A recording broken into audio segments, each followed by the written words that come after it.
You have to die.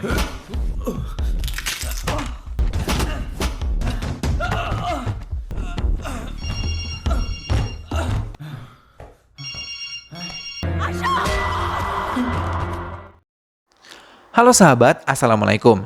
Apa kabar? Semoga sehat selalu dan senantiasa berbahagia. Terima kasih sudah subscribe dan selalu setia menyimak video-video SLMT-TV. Semoga Tuhan Yang Maha Kuasa selalu memberikan rezeki yang berlimpah ruah dan juga berkah serta kemudahan urusan untuk sahabat-sahabat semua.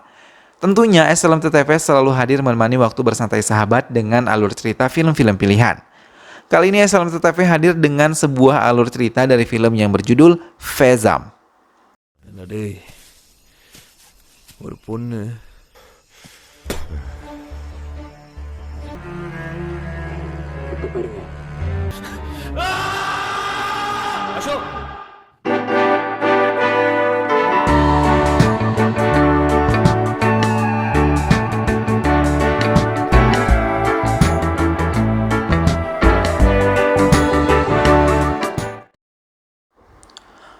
Beberapa mobil polisi dan mobil pejabat setempat mendatangi area pegunungan Nilagiri. Sebuah pembunuhan terjadi dan kali ini korbannya adalah China, putri dari Menteri Kehutanan Mariapan. Semua petugas termasuk menteri yang mendekati tubuh korban yang sudah tidak bernyawa bahkan hampir membusuk. Pihak keluarga tampak terpukul kehilangan China.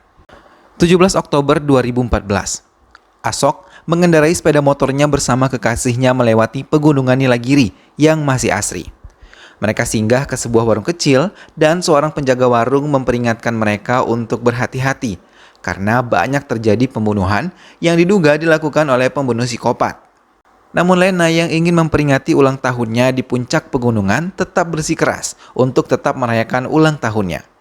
Setelah puas menikmati pemandangan dari puncak pegunungan, Lena memutuskan untuk kembali ke kediaman mereka. Namun, di tengah perjalanan, sepeda motor mereka dihadang sebuah mobil yang parkir menghalangi laju perjalanan mereka. Asok memeriksa mobil tersebut dan meninggalkan Lena di dekat sepeda motornya. Ia memindahkan mobil tersebut di tempat yang benar hingga mereka bisa melanjutkan perjalanan. Namun Asok terkejut ketika melihat dari spion dalam mobil tersebut ia tidak melihat Lena di dekat sepeda motornya. Ia mencari gadisnya, namun satu hantaman tepat mengenai kepalanya hingga membuatnya terhuyung dan terjatuh. Asok selamat dari kejadian itu, namun tidak dengan Lena. Peristiwa itu belum bisa dilupakan oleh Asok. Terkadang Asok menjerit bila terbangun dari tidur dan teringat peristiwa menyakitkan itu. 5 tahun kemudian di Coimbatore, Asok telah mendapatkan pekerjaan baik dan tinggal bersama kakak perempuannya setelah peristiwa menyakitkan itu terjadi. Walau 5 tahun berlalu, ia tetap mencari dan menyelidiki pembunuh Lena dari suara ancaman yang ia dapat. Kakak perempuannya terus mencoba menghibur Asok untuk bisa melupakan semuanya. Ia hanya ingin melihat Asok bahagia, bahkan mereka berniat mencarikan jodoh untuk Asok, tapi selalu ditolak oleh Asok. Ia hanya beralasan belum bisa sepenuhnya melupakan Lena yang selama ini selalu menemani hidupnya. Walau 5 tahun berlalu, Asok masih sering mendatangi makam di mana Lena dikuburkan. Kali ini ia bertemu dengan Francisco yang merupakan sepupu Lena sekaligus inspektur polisi yang membantunya menyelidiki kematian Lena. Franz, nama akrab untuk Francisco, meminta Asok kembali ke Oti, kota Asok tinggal dulu. Asok kali ini berkenalan dengan Preti, sahabat Kartik yang datang mengunjunginya bersama dengan Divya. Preti merasa tertarik pada sikap diam Asok yang menurutnya menarik. Asok selalu menghindari Preti, Divya maupun Kartik. Sementara itu, detektif yang mengurusi kasus kematian Lena mengundurkan diri karena ia benar-benar menemukan jalan buntu. Walaupun ia sudah mengumpulkan beberapa data tentang kematian beberapa warga yang diduga dilakukan oleh psikopat yang sama karena di bagian lengan sebelah kanan selalu dituliskan huruf X oleh si pelaku. Asok terdiam dan ia tidak bisa membayangkan betapa sakitnya Lena mendapatkan tanda X yang diberikan oleh pembunuhnya tersebut. Preti mendapatkan cerita dari Kartik mengenai Asok dan juga Lena mulai tertarik untuk menuliskannya ke sebuah novel, karena ia adalah seorang penulis novel. Preti mencoba mendekati Asok untuk meminta izin pada Asok mengangkat ceritanya. Mendengar hal itu, Asok menjadi tersinggung. Preti mencoba menasihatinya dan mengajak Asok untuk move on dari masa lalunya 5 tahun lalu. Asok terdiam dan mengubah pendiriannya dan mau terbuka tentang masa lalunya dengan Preti. Asok memutuskan untuk kembali memasuki pegunungan Niligiri. Saat di warung kecil, ia mencurigai seorang tunawicara yang ada di warung tersebut. Ia mengikutinya hingga tiba di sebuah rumah yang berada jauh di pelosok hutan. Asok yang tengah menyelinap tiba-tiba dipukul di bagian belakang dan ditutup wajahnya menggunakan sarung. Mereka akhirnya berkelahi dan saudara laki-laki pemuda itu datang dan membantunya. Eddie yang melihat Asok sedikit terkejut dan ia berkata kalau ia menyesal tidak menghabisi Asok bersamaan dengan Lena 5 tahun yang lalu. Asok pun merasa mereka adalah pembunuhnya ketika mendengar Eddie berbicara. Namun Asok yang telah mempersiapkan diri mampu menghadapi mereka. Asok menarik tubuh Eddie, kakak laki-laki, saat adiknya pingsan. Kemudian Asok mengikat pemuda tunarungu itu dan di hadapan Eddie ia menghabisi adik laki-lakinya.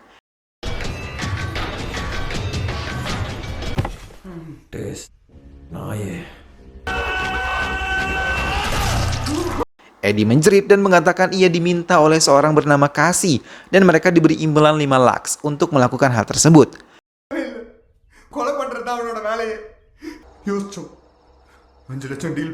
Cassie adalah pembunuh bayaran yang juga tewas dihabisi oleh psikopat karena lengannya terdapat tanda X sama seperti korban-korban yang lainnya.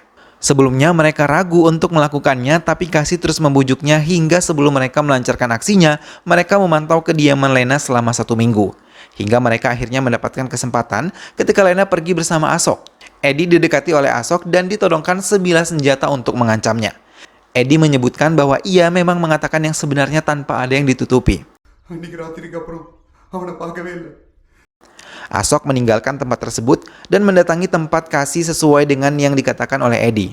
Asok mendapatkan keterangan dari seorang warga kalau 5 tahun yang lalu Franz mendatangi kediaman Cassie untuk bertemu dengannya dan tak lama setelah itu Cassie menghilang dan tidak diketahui keberadaannya. Asok mendatangi kediaman Franz untuk mencari tahu tentang Cassie. Asok langsung membicarakan tentang Cassie dan menuduh Franz yang menjadi dalang di balik pembunuhan Lena dan meminta Cassie serta Eddie sebagai kaki tangannya. Asok menodongkan senjatanya ke arah Franz dan meminta Franz untuk mengakui kalau ia adalah dalang dari semua ini. Franz meminta Asok untuk tenang dan mulai membuka mulutnya untuk bercerita hal yang sebenarnya terjadi 5 tahun lalu. Cina datang bersama saudara laki-lakinya dan mengajak teman-temannya mendatangi kediaman Lena untuk mendatangi Gauri. Cina yang mencintai Gauri tapi tidak dihiraukan oleh Gauri. Mereka menyiksa Gauri dan Selvam yang memulai melecehkan Gauri diikuti oleh kedua temannya. Sementara Cina diolok-olok karena tidak bisa melecehkan Gauri di hadapan kawan-kawannya dan saudara laki-lakinya Selvam. Cina hanya bisa menangis apalagi saat Gauri dihantam di bagian kepalanya oleh Selvam hingga ia meninggal dunia. Mereka pergi meninggalkan Gauri begitu saja. Cina yang merasa terhina karena olok-olokan teman dan saudara laki-lakinya, ia menenggak banyak minuman beralkohol dan mendatangi Gauri lagi. Ia merekam aksinya melecehkan Gauri. Namun saat tengah melakukan aksinya, tiba-tiba Lena datang dan langsung terkejut melihat Gauri dalam kondisi memprihatinkan. Lena yang melihat Cina memegang sebilah besi langsung menghantam Cina dengan sekuat tenaga hingga tewas dan tubuhnya berlumuran darah. Karena panik, ia menelpon Franz dan meminta bantuannya. Franz memilih menggunakan desas-desus kematian yang disebabkan oleh psikopat untuk menutupi agar Lena tidak dicurigai. Mereka membuang mayat Cina ke hutan dan berusaha tidak memberitahu Asok. Franz memilih diam karena ia tahu bagaimana kejamnya Mariapan dan telah banyak menghabisi orang untuk menjabat menjadi menteri hingga sekarang. Franz yang diberi wewenang untuk menyelidiki kematian Cina menggunakan kesempatan itu untuk menyadap semua pembicaraan yang dilakukan oleh menteri dan juga putrinya Selvam. Ia mengetahui kalau Cina merekam semua kejadian itu dan mengincar Lena untuk dihabisi, tapi mereka tidak mau menampakkan diri sebagai pelaku. Mereka juga menggunakan motif dari pembunuhan psikopat untuk menghabisi Lena. Cina mengambil handphone tanpa diketahui Lena dan dalam kondisi sekarat, orang-orang mereka yang melihat Lena pergi bersama Asok, mereka menggunakan Eddie untuk menghabisi Lena dan juga Asok. Dalam kesempatan itu, Franz yang berhasil menemukan Lena dan Asok berhasil menghabisi Cassie dan mendatangi kediamannya untuk melenyapkan identitas Cassie. Franz memberikan bukti-bukti pada Asok tentang rencana pembunuhan Lena yang dilakukan oleh Mariapan dan Selvam putranya. Franz sengaja menyembunyikan ini semua dari Asok agar ia bisa melanjutkan hidup walau tanpa Lena. Perjalanan Selvam terganggu sama seperti perjalanan Asok dan juga Lena 5 tahun lalu. Asok menghalangi laju mobil Selvam dengan mobil yang sengaja ia parkir melintang di tengah-tengah. Supir Selvam memperbaiki posisi mobil tersebut. Melihat hal itu, Ashok langsung menarik tubuh Selvam dan membawanya masuk ke hutan. Ia memukuli sambil menutupi wajah Selvam. Namun Selvam berhasil membuka penutup wajahnya dan langsung menyerang Ashok hingga mereka pun berkelahi.